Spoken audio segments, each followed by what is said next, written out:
Apostle Lillian Kuma yera John Kuma ne kunafo yi asem na ye kan eno chinsusu no wo mo echese abrantie wadi maame ne dwirim pa just wadi ne sika mu a enye sika ketwa 14.5 million Ghana cedis cedi.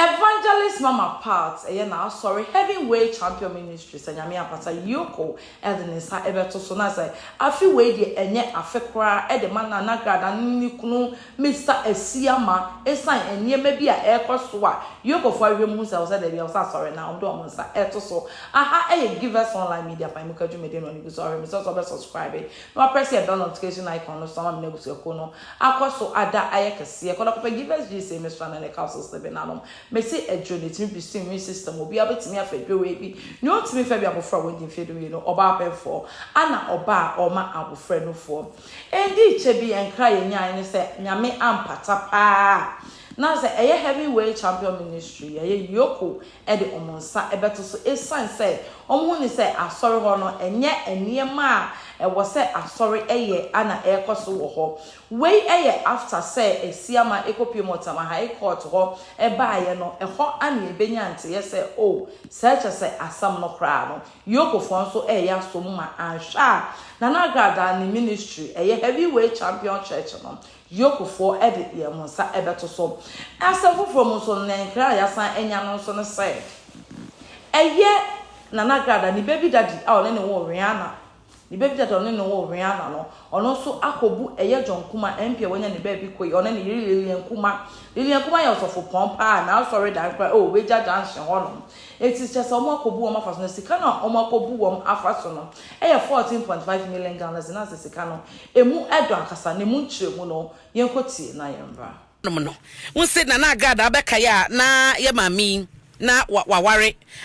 eno achi no ni kunu no asa nsense bi ba ya awariguo e ba ya na sa warija e ba ode na nya Esiama e be hye hoyi na sa ni kunu na ye ka na sem yi e na CJ da bokrata yi ebo eho ama ne se obeka ye John Kuma ya onye ne ba bi ko ba de fa ne kra ensie yi na papa yi wo hye ne djuma wodi ye ne somo no ye Ghana mrase bedwani eno hye ne kwa ye koye ba election na ne yire nse ne yire so ye sofo in fact so for mamia debi o ye so for ankasa na se ne ye se court sembe ye yire wono ne Agradaa Ex husband no ekomo CJ enyesem Kuma ama asem dan suma circuit court na etena so Apostle Lillian Kuma ye John Kuma ne kunafo yi asem na ye kan na eno chinsusu no wo mo echese abrantie wadi maame ne dwirim pa just wadi ne sika mu a enye sika ketwa 14.5 million Ghana cedis cedi eno da bokrata yi da se wo chese wawia interfere papa na Boadu wo mo chese na Dr. Kuma ya wonya ne ba bi koyi na wogini di pa ne ade a chese ne bibia na wo nyumade ne ade nyinam na wodi mu akotene na da bokrata yi chese wo hye sources no ene amanebo na eba no a Dr. John Kuma yi na wono ene che na Boadu so momodian na onkote adwumaku bi efre no Sontim Group Limited eno ne adwumaku a eba no construction mo di mu na wo ye fa so they into construction na eno no ne chese contract ni ade no aban de woje ankrankra de woje da bokata yi chese sa company omuti no 2016 no ansampo na MPP eba power into omuti wie ye no ene won sense bank ho krata ene ade no onso bobie account o National Investment Bank NIB na GT Bank ya John Kuma ni sister ene na manage account na wo mo chese eyentiase omunyina ekoye na Sontim Group no chese ebe hyase be gina ne na so contract eba sika eba eni ade eni account na enamu na omo chese ye John Kuma ewie ye no sana na Boadu ye kan ya na asem ya ya Dr. Kuma trust ne gini di ye no edane na chi ekire busua no na wono ankasa etimi kwakwa sesa bank account no signatory sinya ne CJ osesa no account mienu anabako NIB abako GT Bank no wasesa account ni nyina anasika ewo mu no esa account mienu no 14.5 million Ghana cedis na omo chese na Boadu a omo chese wo ya wepa agreement na wo won ma board resolutions ne ade nyina wo mo de omo sa ehase wasa account mienu ho no na mo na wotue ne nam so ma aye osofo apostle ni kuma enso so etabri asam no de kodan court enti se me no ekasa die kane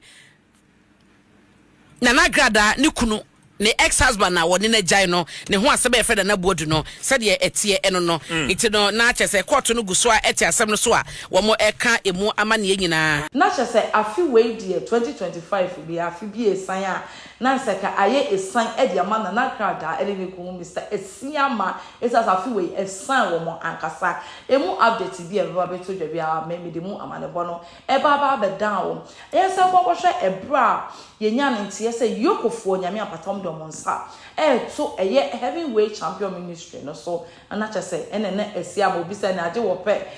vuvusala ana se we bi na ne odene nam krom na ne o preach aha givers online media by muka dwumedie so na wo hwe me so subscribe na press bell notification icon no so ama me na busu ko no akoso ada Ex kona ko givers GC ministry na ne councils na be na no me se obe kike obe chop do obi a betimi afa bi ne ontimi fa bi abofra won de fie do me no oba penfo ana oba oma abofra no fo di amboti na ya ampofo